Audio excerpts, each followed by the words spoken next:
ये जो कश्मीर फाइल्स जो फिल्म आया है, ये धार्मिक उन्माद फैलाने के लिए बीजेपी द्वारा ये प्रायोजित है। फिल्म को बनाने वाले विवेक अग्निहोत्री वो बीजेपी के समर्थक है, कट्टर एकदम संघी सोच वाले हैं। मिथुन चक्रवर्ती बीजेपी के नेता हैं, बंगाल में चुनाव लड़े थे तो बोले थे हम कोबरा हैं, हाँ बीजेपी ज्वाइन करने के बाद। और अनुपम खेर तो खुलेआम बैटिंग करते हैं बीजेपी के लिए, तो बीजेपी वाले ही फिल्म बनाए हैं। अरे ये नचनिया बजनिया क्या आप जानता है? आप बताइए ना कि वो नाचने वाला और गाने वाला लोगों को क्या पता है इतिहास। I am a disco dancer को बोल रहे हैं, मतलब हाँ, तो और क्या, एक फिल्म के लिए लोग आंसू बहा रहे हैं। हम तो देख के आश्चर्यचकित रह गए कि इस फिल्म को बिहार में बैन कर देंगे। क्या बात करें, सही बोल रहे हैं, हम बैन कर देना चाहिए। अगर नीतीश कुमार जी, ये बहुत बड़ा डिसीजन होगा उनको अगर वो बिहार में इस फिल्म को चलाने से बैन कर देंगे तो। पश्चिम बंगाल जहाँ मिठुन दा है जी, मरीज झांपी में दलितों पर नरसंहार हुआ, दलितों का, और किसी और के द्वारा नहीं, बंगाल की लेफ्ट सरकार के द्वारा हुआ। उस पर फिल्म क्यों नहीं बनाते मिथुन दा? नचनिया मिथुन दा क्या कर रहा है, उस पर क्यों नहीं बना? उसके बंगाल के अंदर में जो इतना बड़ा कांड हुआ, मरीज झांपी में जो दलितों को मारा गया, हजारों दलितों को, तो उस पर क्यों नहीं फिल्म बना? तो उस पर भी बनाए। बिहार में द कश्मीर फाइल्स को टैक्स फ्री कर दिया गया है और इस फिल्म को लेकर देश भर में वाद विवाद हो रहा है। हमारे साथ दलित एक्टिविस्ट हैं मनीष पासवान। बिहार में भी अन्य बीजेपी शासित राज्यों की तरह द कश्मीर फाइल्स को टैक्स फ्री कर दिया गया है। ये जो कश्मीर फाइल्स जो फिल्म आया है, ये धार्मिक उन्माद फैलाने के लिए बीजेपी द्वारा ये प्रायोजित है।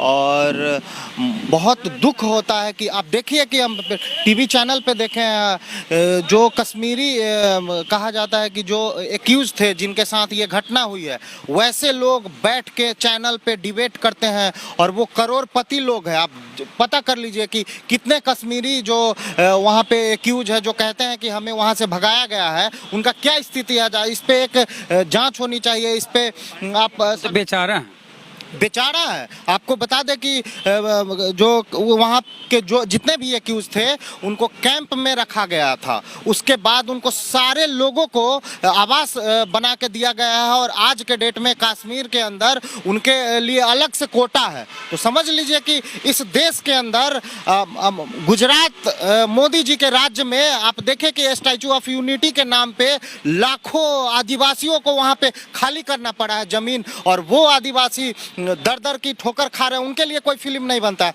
बस्तर में आदिवासियों के साथ जो अन्याय अत्याचार होता है, उनको गोली मार दिया जाता है, उनके साथ कोई फिल्म नहीं बनता है। आपको बता दें कि गुजरात राज्य में आप पता करेंगे कि 7% दलित है। आप इतिहास को उलट के देखेंगे तो वहां से दलितों को मार मार के भगाया गया है। उस पर कभी क्यों नहीं फिल्म बनता है? वो मोदी जी का राज है, मोदी जी प्रधानमंत्री है, देश के प्रधानमंत्री बने हुए हैं। ये बहुत बड़ा प्रोपगेंडा है और ये समाज के अंदर उन्माद फैलाने का और बीजेपी हिंदू मुस्लिम करके मुद्दा से भटका के और वोट लेने की राजनीति है, और इसमें कुछ नहीं है। फिल्म आप बताइए कि एक फिल्म के लिए लोग आंसू बहा रहे हैं। हम तो देख के आश्चर्यचकित रह गए कि लोग रो रहे हैं।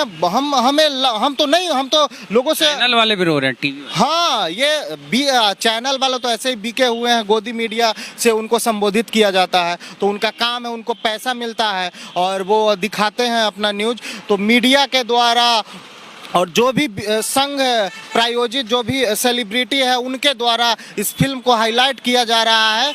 और ऐसा इसलिए किया जा रहा है कि इस देश के अंदर दलितों को, आदिवासियों को उनका अधिकार नहीं मिले, उनको अधिकार से वंचित रखा जाए और धार्मिक उन्माद में चुनाव हो और मुद्दा से भटकाया जाए। इस फिल्म में जो भी लोग हैं, मुख्य लोग हैं, फिल्म को बनाने वाले विवेक अग्निहोत्री वो बीजेपी के समर्थक है, कट्टर एकदम संघी सोच वाले हैं। मिथुन चक्रवर्ती बीजेपी के नेता हैं, बंगाल में चुनाव लड़े थे तो बोले थे हम कोबरा हैं, हाँ बीजेपी ज्वाइन करने के बाद। और अनुपम खेर तो खुलेआम बैटिंग करते हैं बीजेपी के लिए, तो बीजेपी वाले ही फिल्म बनाए हैं। अरे ये नचनिया बजनिया क्या आप जानता है? आप बताइए ना कि वो नाचने वाला और गाने वाला लोगों को क्या पता है इतिहास। I am a disco dancer को बोल रहे हैं, मतलब हाँ, तो और क्या, नाचने वाले लोगों को क्या पता है? जो लोग यूनिवर्सिटी में पढ़े हैं, जो रिसर्च किए हैं, जो समाज को जाना है, इस देश के इतिहास को जाना है, उन लोगों को वो लोग कहते तो ये नचनिया बजनिया, इनको पब्लिसिटी मिल जाता है, लोग जानते हैं नाचने गाने के लिए, और ऐसे लोगों को बीजेपी यूज करती है। और ये बहुत ही दुर्भाग्य है इस देश के अंदर, और बहुत दुख होता है कि वैसे टैक्स फ्री किया जा रहा है, इस पे क्या कहें? नीतीश कुमार की तो छवि है कि सेकुलर हैं, वो जितना हिंदुओं के हैं उतने मुसलमान के हैं, तो इस फिल्म में तो मुसलमानों के प्रति दिखाया जो गया नकारात्मक है। देखिए तो नीतीश जी कैसे टैक्स फ्री कर दिए? देखिए सीधा सीधा हम ये कहना चाहते हैं कि हमें पता चला है कि ये जो डिप्टी सीएम है उन्होंने टैक्स फ्री करवाया है, और नीतीश जी से हम मांग करते हैं कि अगर वो मुसलमानों के प्रति थोड़ी सी भी उनके अंदर संवेदना है, उनके खिलाफ लोगों को भड़काया जा रहा है, तो इस फिल्म को बिहार में बैन कर देंगे। क्या बात करें, सही बोल रहे हैं हम, बैन कर देना चाहिए। अगर नीतीश कुमार जी, ये बहुत बड़ा डिसीजन होगा उनको अगर वो बिहार में इस फिल्म को चलाने से बैन कर देंगे तो बीजेपी सरकार है उनकी गिर जाएगी। सरकार गिर जाएगी नहीं गिरेगी ये हम नहीं कहेंगे। एक नीतीश कुमार जी अगर अपने आप को कहते हैं कि हम मुसलमानों पसमानदाओं की वो बात करते हैं, मुसलमानों के अधिकारों का बात करते हैं, तो वो उन्हें चाहिए कि उनके अधिकारों का इससे हनन होगा आने वाले समय में उनको। और ऐसा ही आप सुनिएगा कि मुसलमानों को मॉब लिंचिंग के द्वारा मारा जाता है, उनको पीटा जाता है, उनको बहुत ही बुरे तरीके से ट्रीट किया जाता है। और ऐसे दौर में अगर वो नहीं करते हैं तो ये बहुत बुरा होगा, और नीतीश कुमार जी को इतिहास याद करेगा, इस रूप में याद करेगा कि वो मुसलमानों के साथ जो प्रोपगेंडा हो रहा था उस समय ये भी वहाँ पे के साथ खड़े थे। देखिए मरीज झापी बंगाल में हजारों दलितों को मारा गया था, उनके साथ इतना अत्याचार किया गया था, उस पर क्यों नहीं फिल्म बनता है? और इस पे भी फिल्म बनानी चाहिए।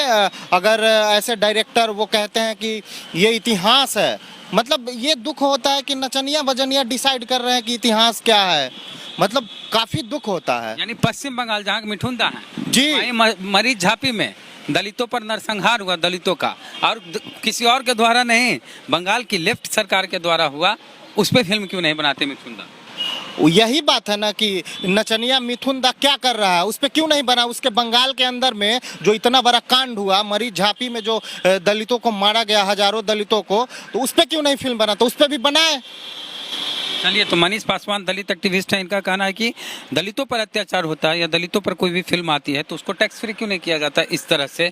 और द सुद्रा राइजिंग एक फिल्म आई थी, वो तो रिलीज ही नहीं हुई। तो इस तरह से जब दलितों पे जुल्म होता है तो उस पर फिल्में बनती भी है, तो उसे रिलीज नहीं किया जाता। टैक्स फ्री करने की तो दूर की बात है, सिनेमा घरों तक पहुँचती नहीं है फिल्म। साउथ में भले लगती है, लेकिन इधर की बात करें उत्तर भारत में तो इधर वो लग ही नहीं पाती है हॉल में। तो आपकी क्या राय है, प्रतिक्रिया है पूरी बातचीत को लेकर? प्रतिक्रिया अपनी कमेंट बॉक्स में जोड़ दें। फेसबुक